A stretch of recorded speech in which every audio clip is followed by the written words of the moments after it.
We're waiting for the President of the United States to make the official announcement. Momentarily, he'll walk in with the Defense Secretary nominee, Ash Carter. He'll make a presentation, explain why he decided Ash Carter would be an excellent successor to Chuck Hagel. Chuck Hagel being effectively forced out as the Defense Secretary, the third Defense Secretary in the Obama administration. As we await the President, let's get some more analysis. Jake Tapper, you've done some studying into Ash Carter's background. We know he was an Assistant Defense Secretary during the Bill Clinton administration, a Deputy Defense Secretary during the Obama administration, the number 2 man over at the Department of Defense. So what else do we need to know?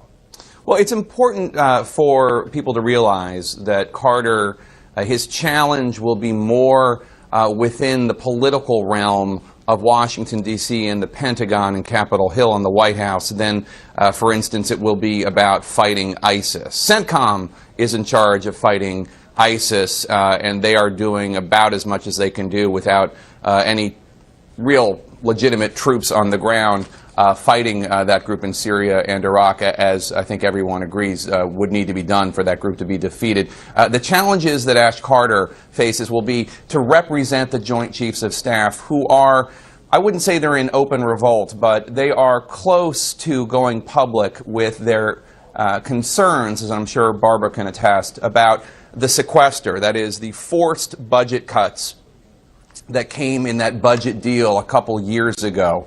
And the Joint Chiefs of Staff, the Secretaries of the Army, Navy, etc., are very frustrated at not only the freeze on their budget, but the fact that they have so little flexibility to do what they want to do. For instance, if they would want to close a base and take that money and use it for troop readiness, they do not have the freedom to do that. It's kind of wonky, but that is the kind of challenge that Ash Carter faces. He is going to be fighting those battles, fighting battles about trying to eliminate weapon systems that people on Capitol Hill do not want to eliminate. As somebody who bought weapons for the Pentagon, he'll be uniquely qualified to wage those battles as well. So that kind of infighting, that's really what Ash Carter is going to be spending much of his time doing, and not so much the stuff that we cover and that the American people are really interested in terms of the actual kinetic actions, the actual waging of war, Wolf. Yeah, and he certainly does know the inner workings